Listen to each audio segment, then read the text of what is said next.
เผยว่ากรมฝนหลวงได้สนับสนุนเฮลิคอปเตอร์ฝนหลวงจำนวน2 ลำเข้าปฏิบัติการภารกิจแจกอาหารข้าวกล่องและน้ำดื่มบริเวณพื้นที่อำเภอหาดใหญ่จังหวัดสงขลานอกจากนี้ได้ร่วมกับหน่วยงานในสังกัดกระทรวงเกษตรและสหกรณ์ได้แก่กรมปศุสัตว์กรมพัฒนาที่ดินองค์การสะพานปลาและองค์การตลาดเพื่อเกษตรกรหรืออตกสนับสนุนอาหารและน้ำดื่ม10 แพ็คน้ำหนักกว่า70 กิโลกรัมเพื่อนำไปช่วยเหลือประชาชนในพื้นที่อำเภอหาดใหญ่จังหวัดสงขลาอีกด้วยชวนานมาลีรายงานจบข่าวทิติมาอินกลัมอ่านรับฟังข่าวครั้งต่อไปเวลา 19 นาฬิกาค่ะ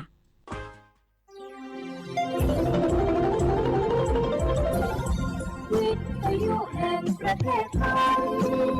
ให้ความรู้คู่ความสุข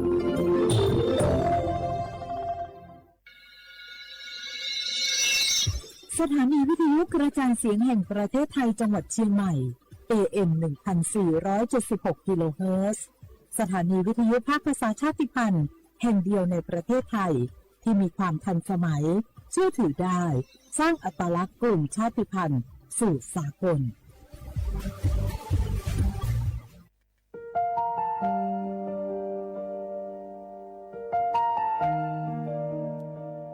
ขอน้อมเกล้าถวายอาลัยสมเด็จพระพันปีหลวงพระแม่แห่งแผ่นดินผู้ทรงเมตตาเหนือเกล้าขอพระองค์เสด็จสู่สวรรคาลัยข้าพระพุทธเจ้าข้าราชการและเจ้าหน้าที่สถานีวิทยุกระจายเสียงแห่งประเทศไทยจังหวัดเชียงใหม่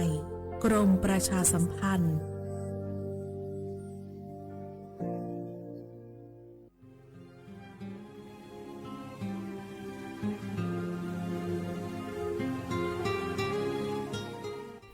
This is a moment of profound grief for the Kingdom of Thailand.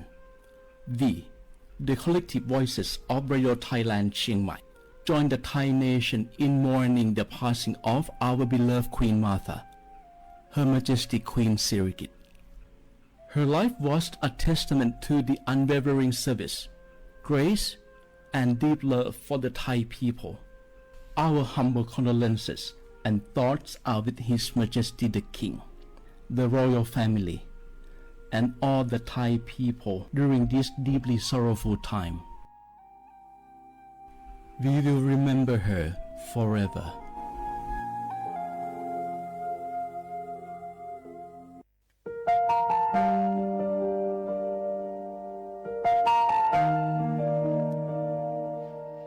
Ý trọng mong mua kỹ tàu xa cứ nạ văn giữa thái tàu thi chua tàu cho bấy suốt lâu chê lờ lúc suốt tàu xa lưng đầu bấy hãy nhanh mong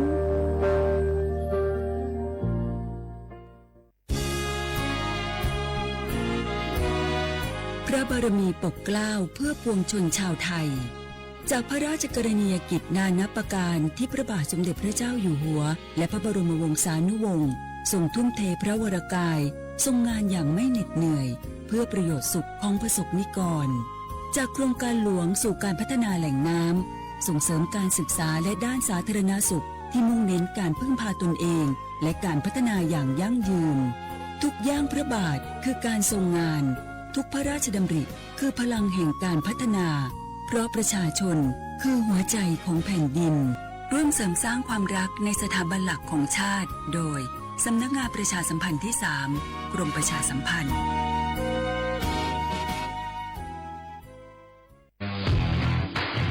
รัฐบาลไทยประกาศสงครามสแกมเมอร์รัฐบาลจึงได้ประกาศสงครามกับสแกมเมอร์ในฐานะที่สแกมเมอร์เป็นวาระแห่งชาติและในวันนี้ผมก็ได้ใช้โอกาสนี้มารายงานความคืบหน้าและเน้นย้ำถึงสิ่งที่เราต้องร่วมกันทำต่อไปรัฐบาลได้จัดตั้งคณะกรรมการอำนวยการป้องกันและปราบปรามอาชญากรรมทางเทคโนโลยีขึ้นมาโดยมีผมเป็นประธานด้วยตนเองเพื่อให้ทุกหน่วยงานทำงานไปในทิศทางเดียวกันเราได้มีการลงนามบันทึกความเข้าใจระหว่าง 15 หน่วยงานหลักทั้งภาครัฐและภาคเอกชนตลอดจนสถาบันการเงินเพื่ออุดช่องโหว่ทางการเงินและตัดเส้นทางเงินของกระบวนการอาชญากรรมเหล่านี้ให้สิ้นซากรวมพลังคนไทยต้านภัยสแปมเมอร์นายอนุทินชาญวีรกูลนายกรัฐมนตรี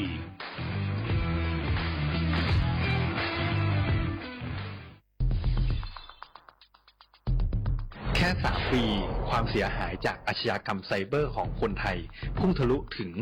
94,000 ล้านบาทหรือเฉลี่ยปีละ 30,000 ล้านบาททุก1 ชั่วโมงเราเสียเงินกว่า 3.4 ล้านบาทให้กับมิจฉาชีพออนไลน์โจรไม่เห็นใจคนอาชีพไหนอายุเท่าไหร่สถานะทางการเงินแบบใดหมอพ่อค้านักธุรกิจนักเรียนแม่บ้านข้าราชการเกษียณทุกคนตกเป็นเหยื่อได้เสมอและวันหนึ่งอาจเป็นคุณหรือคนที่คุณรักเพราะจุดอ่อนร่วมของเหยื่อคือความเร่งรีบขาดสติหรือแม้แต่บางครั้งก็เกิดความโลภจนเกินไปอย่าปล่อยให้การกดคลิกเดียวลิงก์เดียวทำให้โจรยิ้มกว้างวันนี้ถึงเวลาแล้วที่คนไทยทุกคนจะต้องร่วมมือกันสร้างภูมิคุ้มกันอาชญากรรมไซเบอร์ช่วยกันหยุดก่อนที่ภัยไซเบอร์จะทำให้คนที่คุณรักและตัวคุณเองกลายเป็นเหยื่อ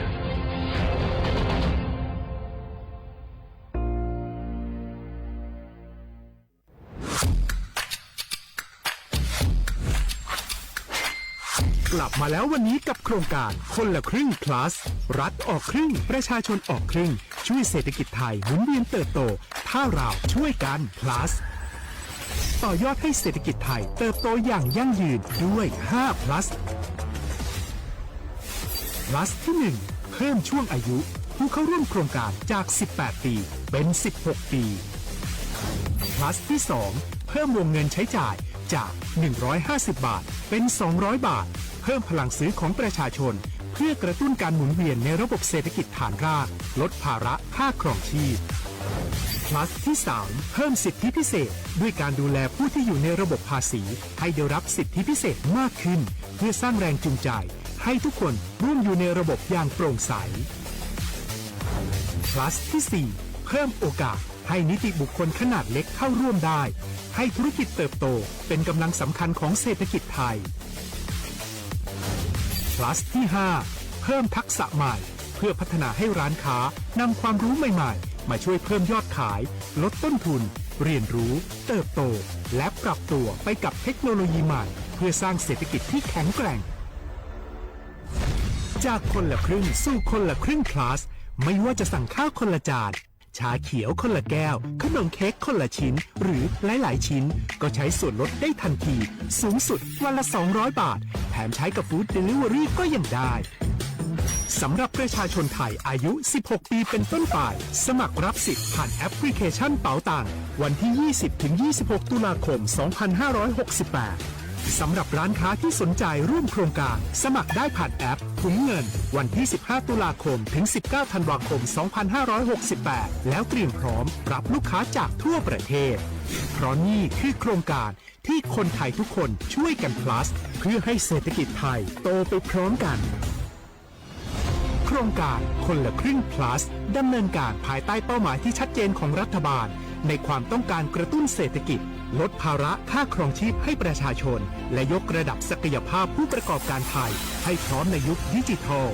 โดยยังคงยึดหลักความโปร่งใสตรวจสอบได้และป้องกันการใช้สิทธิที่ผิดวัตถุประสงค์คนละครึ่ง plus เพิ่มพลังเศรษฐกิจไทยพร้อมโตไปด้วยกัน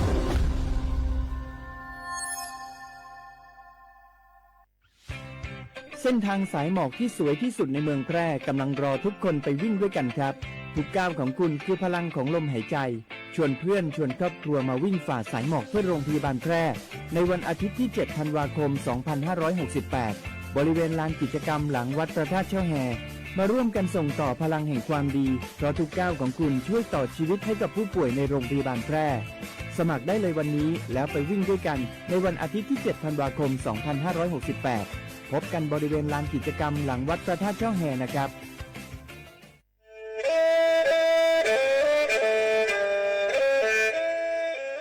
จอหนูจื้อคณะรัฐมนตรีเตามั่วมติเถานุตินิ่งเก่าจั่วลูกเก่าคลีนดูชงออเช้งจื้อปัวเจ้าเจ้าช่างกวดเล่งมั่งเกล่าเต้งเหม่งสถานะหาสัญชาติจัวจอตัวเองคือย่อจัวหูเตเฉอไทยเจ้าเลจู้ใจมาตราเก่าช่างแห่งพระราชบัญญัติคนเข้าเมืองชงออเช้งจื้อปัวนิ่งเก่าอ้อ จัวจอตัวเองกือจึงกังลุงยอจัวหูเตเฉอไทยเด่นเดลูเหล่าห้ามั่วทะเบียนประวัติเจ้าเก๋เจ้าใจมั่วเป็นสื่อจีนเต้าเต๋อถอสถานะคนต่างด้าวเข้าเมืองอย่างเจ้าเก๋เจ้าใจเตาหาเจ้าเลจู้ใจมาตราช่างทวิแห่งพระราชบัญญัติสัญชาติชงอ้อเช้งจื้อปัวหยี่จอตัวเองคืออยู่จัวหูเตเฉอไทยคือมั่วเล่งจื้อรอชื่อเล่งหน้าย้อจัวหูทะเบียนประวัติบุคคลคือจุมั่วสถานะทางทะเบียนมั่วเป็นสื่อจีนเต้าเต๋อถอสัญชาติไทยเตาย้อนย้อจัวตัวเจ้งกรุงเทพจีนเต้าเต๋อเตาจวนเต๋อสำนักบริหารการทะเบียนกรมการปกครองหวยย้อนย้อจัวหรือลูกเสงจีนเต้าเต๋อถอเตาจวนเต๋อนายอำเภอเจ้าเลขอเชากือยุงย้อเจ้าเลนูฮะชื่อเหอราชการภายในนุติเนงเกาจัวรู้เจ้าลินดูชงอ้อเช้งจื้อปัวเจ้าจัว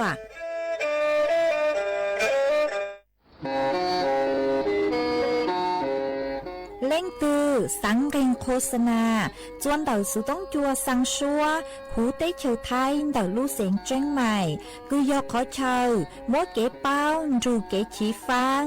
นอนรอเต่าชงเหงสัญญาณหนึ่งเต่าเกล้ท่องเปล่าหูลู่เสียงเจ้งใหม่ยอเล่งตือสังเกงนัวหล่อหนึ่งตัวเต่าจวนเต่าสุต้องจัวสังชัวหูเต้เฉียวไทยเต่าลู่เสียงเจ้งใหม่จวนเต่าตุงเบอร์สุต้องศูนย์จื้อเป้อ้อช่างเจ้าศูนย์เจ้าหยี่หล่อชื่อศูนย์จั่วอ้อเปล่าเจ้าหยี่จื้อช่างจั่ว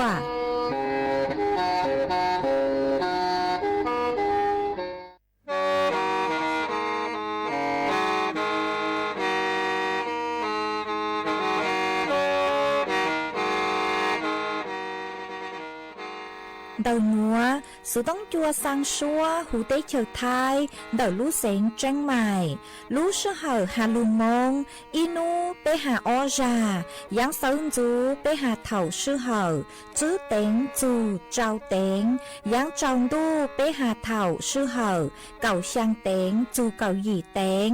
ช่างเตินเดาช่างAMเป้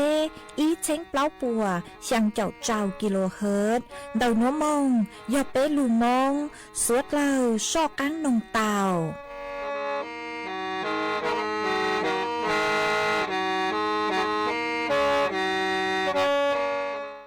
ย้อนทรงอีจงนะจุกตินิ่งจางสวดเล่าจัวนูวันอาทิตย์นูตีเน่งเก่าเป้รู้เก่าอีลินดูชงอ้อเช้งจื้อปัวเจ้ายีนูนวลย่างจัวรู้อีลีซาเป้ตูจ้าคือกังนูนัวยอลาปีกีย่างจัวรู้อีลีซาเปล่าตูจ้าคือกังปีกียอกาชงนัวยอนนั่งชงเดานัวกูยอจัวเส็งว่างจงชาดอกอังจอนดูสุต้องจัวฮาลูมงเดาลู่เสงเจงใหม่ตัวนจื้ออีจงน่ะจุกตินิ่งจางสวดเล่ามาอวนได้หนัวช่างเต่าจัวสวดเล่าเต่าเป้าฮาตานเต่าหนัวกูจัวเกาลู่ชัวเจเกียจัวสวดเล่าเต่าหนอซื้อเอทอสวดเล่าปังจัวหนากดไลค์กดแชร์อีลิงอีแชร์ปูจัวเพจสวทเชียงใหม่ AM อีเช้งเปล่าปัวช่างเจ้ากิโลเฮิรตซ์มาอวดช่องเต่าจัวเมจัวจัวเล็งจัวตูกือลุนดูกุญย้ออวพงยืออวเกลูปังจัวช่องกลางดูสุต้องจัวฮาลูมองเดาลู่เสงเจงใหม่หวังให้เจ้าชาฮาตาสวดเล่าหยวนดูย้ออวพงยืออวเกเถ่าปีมงจูจัวเถ่าสาวเอจวนจื้อนัวดอกอังลูกงเกลอเชจวนเดินดูสุต้องจัวฮาลูมองเดาลู่เสงเจงใหม่จื้อมองเตา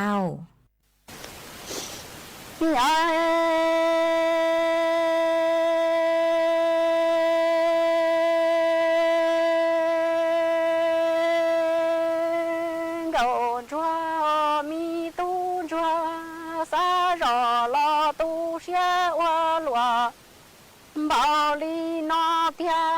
thiệt lý hay sốngอยู่ยังเตียมีเกาชัวหลังเนี่ยหลังซีเจเจ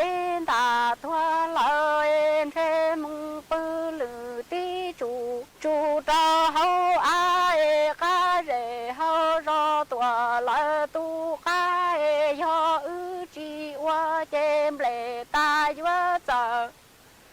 khi mơ ta yo chạy pla thiệt li mung wa lo chi mua nia thiệt mua chỉ chỉ bao số chạy nhung mung wa nói tư mung mua lu lúa chia riêng cái chi phi ra cái lá mung lúa tao y pla tên khâu vũ hoa bữa tề cứ tề thì tao y sa lo tu sia lúa nó mung mắm lệ con tròn trùng trùng cho lú chạy tư chín trái lú mi gì linh tu ta cho chùa li xia tua chọn tuần trái si mê nặng nó chém lệ lo quá đà cứ lo quá xa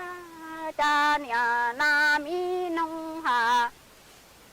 chẳng mua cho ta thở na chia tê châu trả lò lăng cho lo cho em cầu chúa tia tu chúa ư chi mua nia mua chi tê cò la hu ư pli lo tu chúa ni mu mua chi lo cái chồng lo tua nhung nhỏ lo cho vua hay li cha già của thiệt li ca cầu lo chỉ lo cái chồng mong qua nhung nhỏ lo tư chi giờ chi chia mong cha sự ca chi giờ hay lu xóa toàn cho lu ma ni mong ma trồng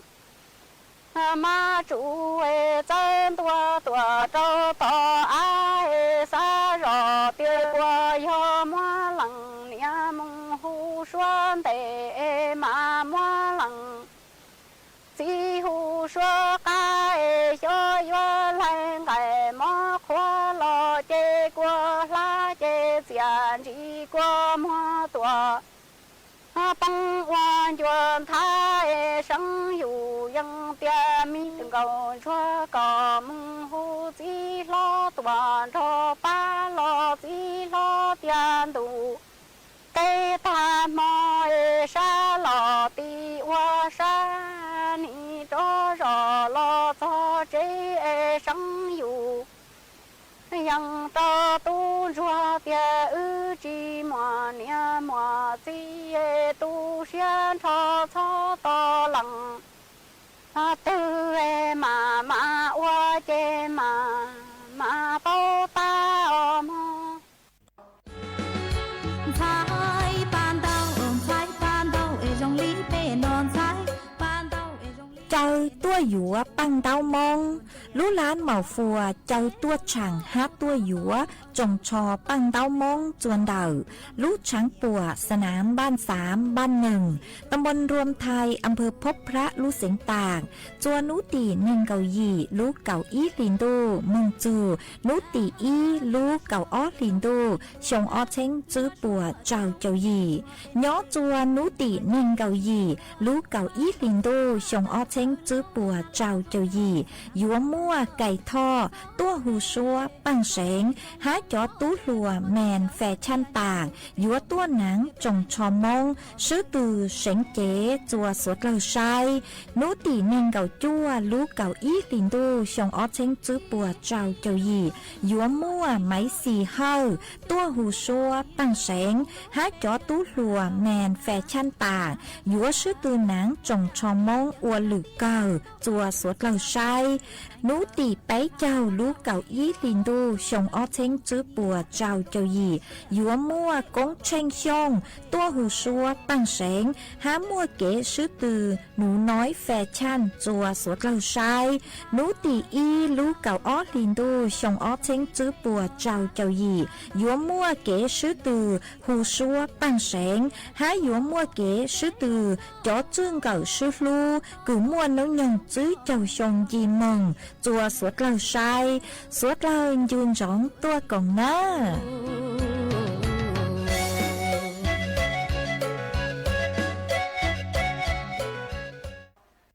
จ จวนจื้อหนัวอยู่เมื่ออีช่างหลูเป้าจะหลูถังจัวเป้สวดเราเต่าเป้าหาจูนเต่าตุ่มมอกังจื้อมาเจอเลช่างหนัวกูเต่ามัวจ๋อหนูจื้อกูใช้ชัวเก๋นอกังเห่าหูกูย่อจัวกระทรวงสาธารณสุขกูเต่าต้วนถั่วเต่าฮาเลหนัวหาตา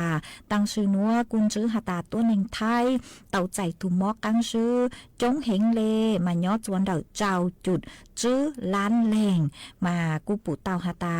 ตัวหนึ่งไทยมัวตูจุปือกือมัวเป็นสื่ออวดจัวเต่าใจตุมอกังชื่อเต่าวิโยหาตาอยู่เนี่ยนอเตอย่างคือหาตากังชื่อคือโยอวดจัวมัวเป็นสื่อเต่าใจตุมอกังชื่อเต่ามาตุมอกังชื่อหนัวหนูเจเจ้าเลยจอข้อมูลมาจอหนูจื้อปัวหาตา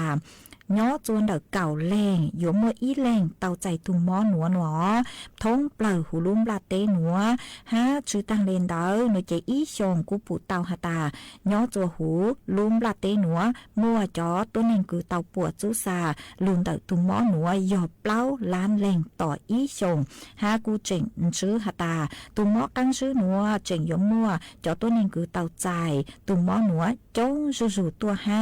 มาวีเล่นเดาหนูเจจอหนูจื้อกือใช้ชัวเกนอกังเห่าหูปัวหาตายยอเล่งตื้อชื่อสางเต่าใจตุมอกังชื่อมายัวเต่าหลงยูตูจื้อปื้อเต่าเกนอเห่าหนอยัวจู่เต่านอเตอย่างกือหาตาหลุดช่างจื้อจวนเต่าเปลูเจตีไทยกวดช้อเต่าใจตุมอกังชื่อมาเกนอเห่าเนเจ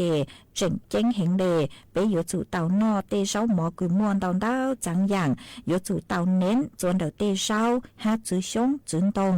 ยันนอเตจื้อชงจื้อตงเนเจยัวจู่เต่าใสนอเตอย่างกือมัวปิดทางเจ้าหนอมาตุงมอกังชื่อหนัวนี่ยอีตุงมอกือหนึ่งมัวเป็นสื่อเกิดภาวะแทรกซ้อนกือมัวเป็นสื่ออวดจัวเป้เต่าใจเต่าดาวจังอย่างมอสื่อเลกือตุงมอเปล่าตุงมอศูนย์ช้างตุงมอเจ้าเลือลางตุงมอกังชื่อยีมึงจวนเดาลูกของมัวฮะตุงมอกังชื่อหนัวเจ๋งโยอวดจัวเต้ระบบประสาทนือเสื่อมเต่าห้าจอนชางหรือจือจองห้าโยอวดจัวติดเชื้อเต่าเยยงหยีมาโยอวดจัวอยู่เต้ก็เต่าหนูโยมัวกัดช้างเต่าเยยงหยีห้า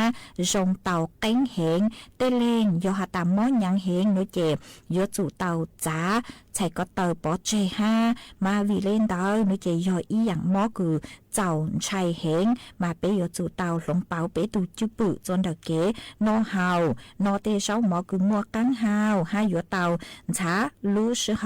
ยาเตงยาเต่าออกกำลังกายอย่างเจ้าอีนูหยอไปเจ้านาทีห้าเปยเต่าอัวกว่าเปลูชาตาตูสองหมวดเกยัวชาห้าหยัวเต่าสู่เปลูเจกว่าเจ้าห้าปือเจ้าชูอีนูอย่างเจ้ายอช่างจูจัวจั่วชั่วโมงฮะจื้อช้อเห่าหลวยเย้งช้อเห่าเจ้าวิยอดได้อย่างไรหนัวหนึ่งมั่วเป็นสื่ออวดจัวเป้มั่วความเสี่ยงคือยัวเต่าใจเต้เก๋มอกเก่งเก่งเต่า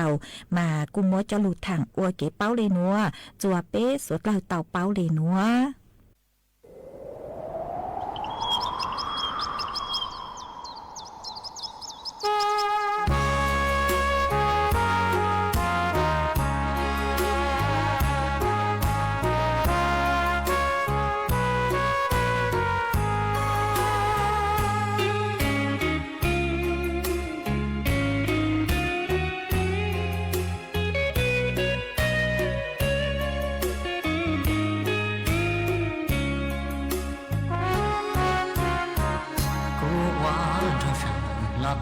đào sông lưu chạy đồ nó tư gió lo khó thiên năng rồng cũng yêu cha thì nó một thấu sông lần thứ thế gió la lòng lo đến trong ly cu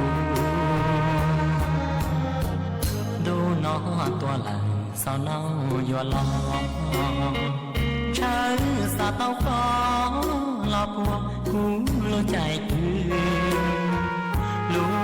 đâu trao rung nó chia qua hồng ruồi trừ võ bà trái tua báo thư là yên chỉ cho lưu xia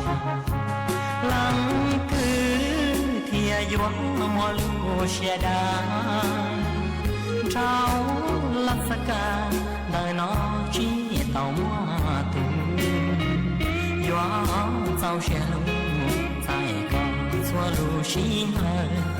chỉ cho chia đau mong trái trái tao có sao kê nhà cô thằng đào những chi mong đây tu luôn sáng thì li có phía rong trào cu có sao kê sao kê cô non thiên thiên chỉ cho chia nó cô xia luôn nhà thay luôn xong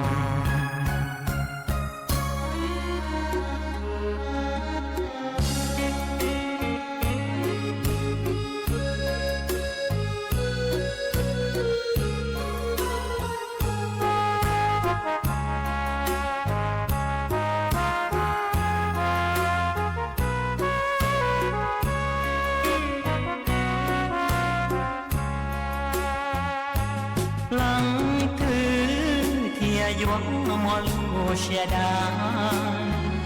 trao lắc sa ca đời nó chỉ tàu mua tu yuang tàu xia lu tại con xua lu xi hơi chỉ cho chia đau mong trái trái tao có sao kê nhà cô thằng đào những chi mong đây luôn sáng thì li có phía rong trào cu có gió kèn cô non thiên thiên chỉ cho chia nó cô xia luôn nhà thay luôn xong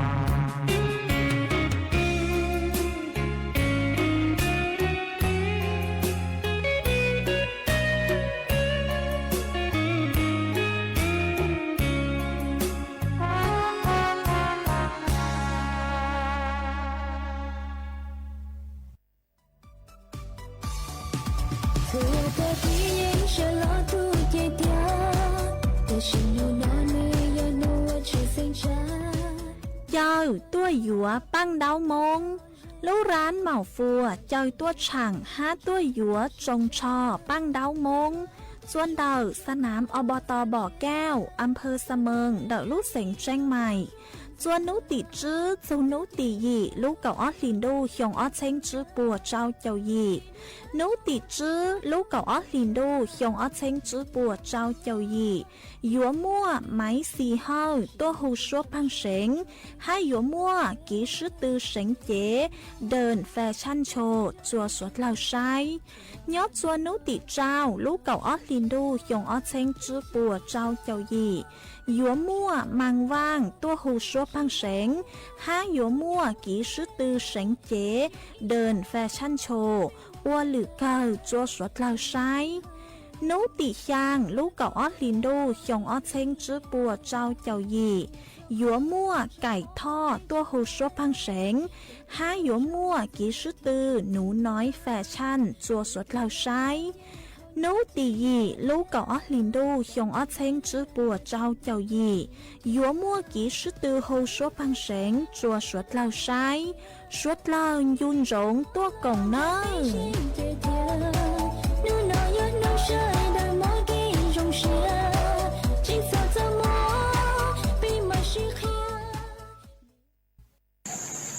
là nó cũng do dọn dẹp sành hơi là nó cũng do chuối ra kênh cho hậu nọ ra kênh nọ và y ra kênh gạo muộn đâu nụ một luôn neng ẻ bố y buồn neng gạo xong ẻ tụ muộn họ tua lại chỉ cho nụ nhớ đế cho nụ chỉ bao là bây giờ chỉ nó chỉ mỗi ra kênh cho là chua tàu cho mình tu mình nhựa là bồi chua tàu sẽ đem long ra kênh là cho y ra kênh câu no này cũng một bia cho họ no tàu sẽ đem long ta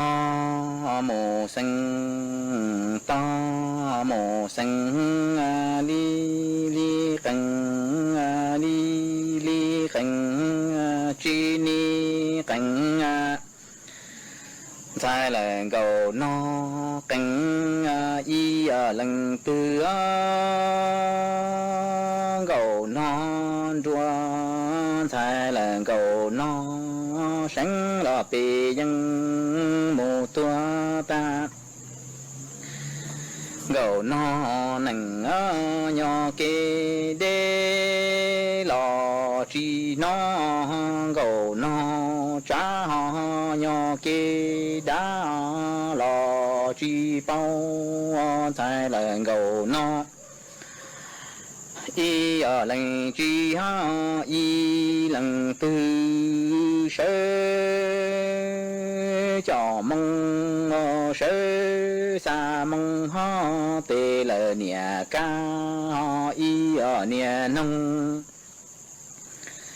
sơ cho mong sơ sa mong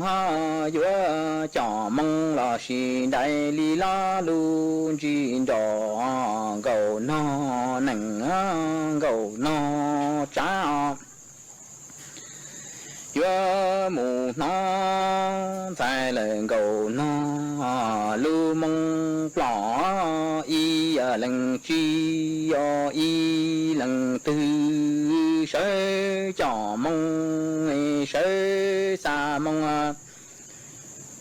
sơ sa mong là si đại lý la lu chi chuan cầu nó nằng cầu nó cha mù nó phải là cầu nó lu mong tua cầu nó nằng mù nó ta cầu nó cha mù nó thông cầu nó nằng đỏ xì trời thì tua cho cầu nó cha đỏ xì trời thì tua bông dưới mù plư sai là cầu nó tè đi tê lù lù thao đi ta sai là cầu nó lư xì chu sư lo trả dê khó xì chu sư lo trả chúa cầu nó nằng cầu nó cha xa xì rò xa lo xì dân dưới mù của dưới mù nhé lo xì la li la lu qua dầu bông qua mùa xì qua mùa xì lù lù lo đơ ia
Cô hãy ra đá nừng trở nên sẽ đậm lòng ra đá nừng nò nên giờ ý ra đá nừng ở trong hành mới cho là hai trâu nên cho mình tôi mình nhỏ cho và nên nhẹ nên chỉ yêu tao nên chân trong chỉ giàu nó chỉ giàu hào老师有到那就是老师本点是那只在是路，那是道是家是街，在中了这是路的人只多，每是老快是的闹，或者这了要去啥去的人没到门打理，mà giờ đi nó ra đá nâng nó giờ ít ra đá nâng của rong hành有老黑đồ nên cho mình tôi mình nhỏ là chỉ nên sẽ đỡ giờ lần từ của tí rong nông nó chỉ thiết khẩu cho là sĩ nó chỉ có ba tờ rồi rồi bố thầu mua này gì dù tàu trâu lần tu đã thầu mê là khi đưa chim nông niệm nông chỉ lộ nhẹ hay nhẹ khó sư tao đau là những chỉ giàu no tao chơi là những chỉ giàu no tao ý giả đã chỉ mà sĩ hồ no tao hữu đi xì lì mà nhẹ thư nhẹ tao sư tên nhẹ tên gì mà tôi chỉ tao qua hậu tôi chỉ một tao ít thun nà cho lọ uốn no sư lọ mình tôi mình nhỏ mà cho nó điểm mà đi đâu sư mà ô ta đi là đi qua tôi chỉ tao hậu tao trâu lên tu đó là tôi chỉ rong xe tôi chỉ những lô chỉ tao no là cả lìa cho cụ trâu tụi mình tu tao no cụ chỉ tao qua hậu là cả lìa mà đi nó mà hoa là trâu lên tu đó mà thầu mê mà xả thì thầu mê thầu lo tiền luôn tôi lo nhẹ hay nhẹ ra đi lô nhẹ trả nhẹ ra đi lô xin tao lô xin cha xin chê lô xin tao đi xin là tụ khá tụ mua rò tụ mê là như hôn tàu tụ lo là như hay là sai chứ tàu tụ mê lý sư ô lần gì hay chứ tao lô lần nè mà chỉ cho thả cho nó mà mấy hai chứ tao tên tụi mình nhỏ nó là mà trâu lần tu đã chỉ xin lô đã chỉ mà chùa cha con chùa rõ sư đã chỉ mà chùa cha khỏi dân sư tao ấy họ từ mà nhiều thứ nhiều tàu sư si chân hậu gọi sẽ lên từ tàu nọ sư chế tổ chí hai chữ tàu lô xin tàu chế nhiều vô kia nhiều mù nó lô lọt tiền lúa ta rồi chế nhiều thứ nhiều mà mua nhiều giò rồi chế sống ra chế vô kia mù lại ô lần chỉ có khoa lần chỉ hai tia cho mi tu cú yêu tàu nè cú tư cho rong xe hay tia cú yêu tàu trâu lần tu hay tàu ít ba tu chế cú yêu chỉ chọn nhẹ giờ nè sẽ đào lu cú chế cú nói ít tu ít chế trả cá lọt cho chế cú tư chỉ sau lờ ôi cha cú tu nè tàu nọ tàu hậu thọ mê mà cú lu nè cú chỉ tàu nọ là chỗ nè tàu nọ xa thì nè lọ tuổi nè yêu thị xa nè yêu chơi xa này cha nè những lo những mua rò nè những xa kia được cú là suy cú lẩu ru là thế nè ở chỉ lấy một cú cho bỏ chơi mà ô chỉ dùng xe lên nó cho mình nhỏ nó là cho mình nhỏ chim lông lên mà nhà tu nhà trap đi lại lên đó chứ tu chỉ có qua tu chỉ tiền lên thì hay lên nó rau nó là rau cơ lý cha là nè có nhà kia nhà mua cả ta nhà có mua nhà xứ nó nằm mà cũng thọ nè rau nó rau cơ thọ thì tiếc cũng phải sinh yêu tao nè là sẽ đầu thì là chứ tao rồi nó bé vô có rồi cơ có hai bé có yêu có bé ở đa chỉ sẽ đầu thì là tụi chỉ thì là hai lý nó rồi nè lý cha là nè yêu kia mồ nó chứ nè ý là muốn chia ở tụ bà là đó cũ nè cho lão cho cũ sai đam mua cho nên muốn nè cái này là cũ hai chỉ tàu này đi là tàu cơ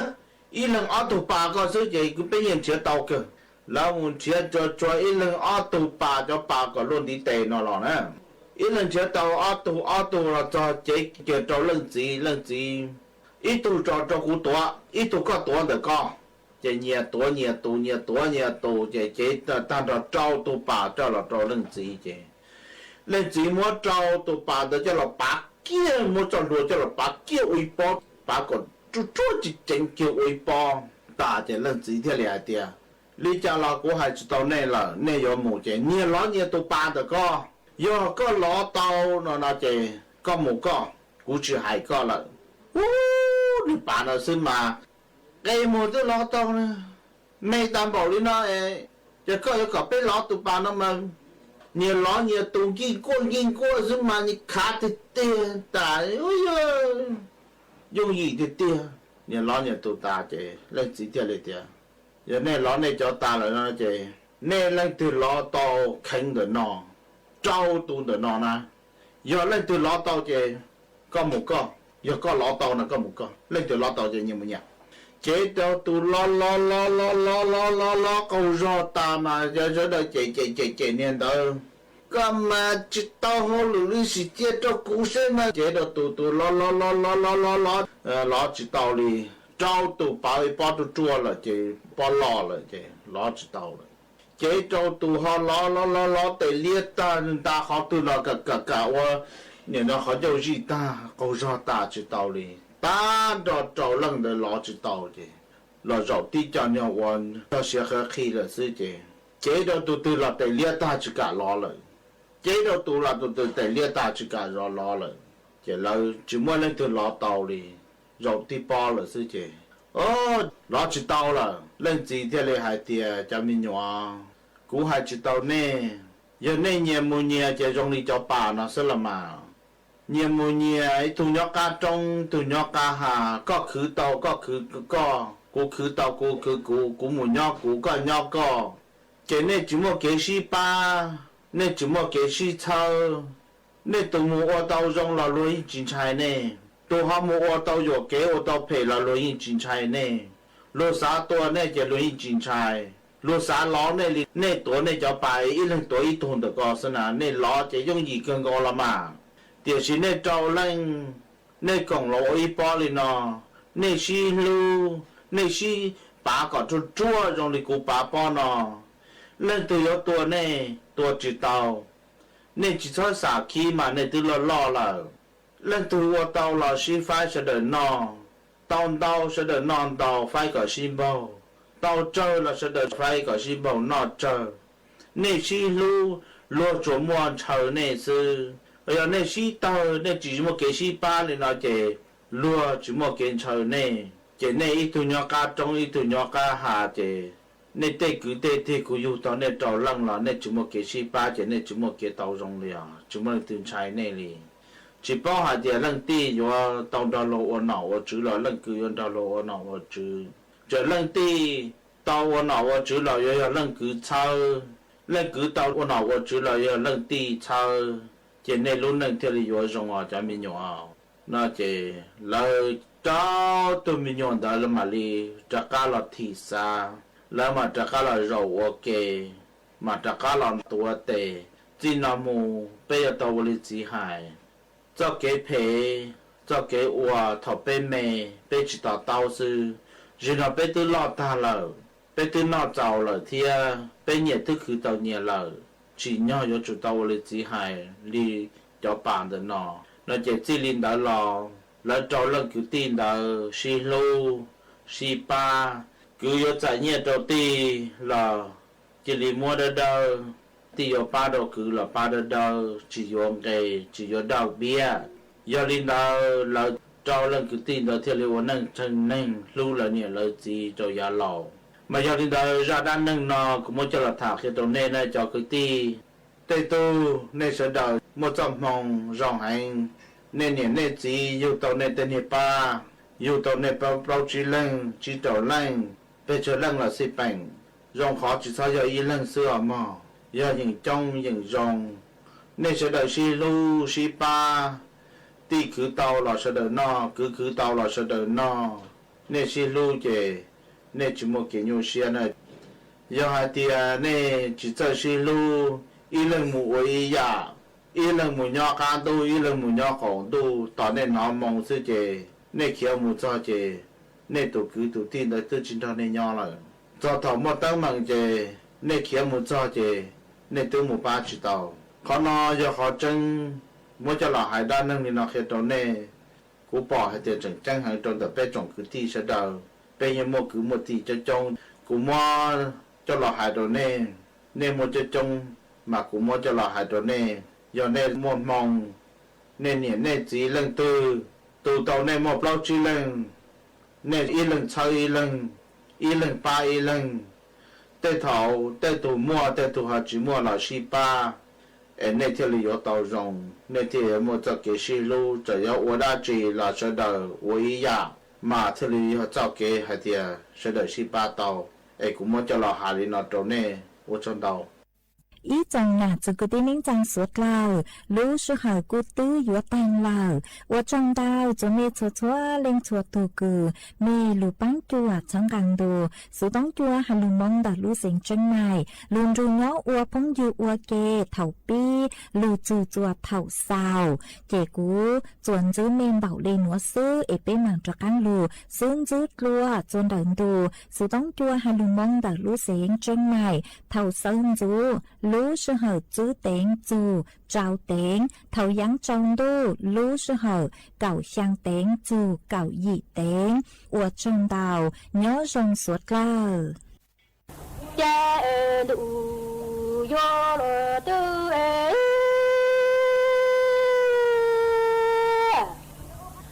cha thọ un thèn gọ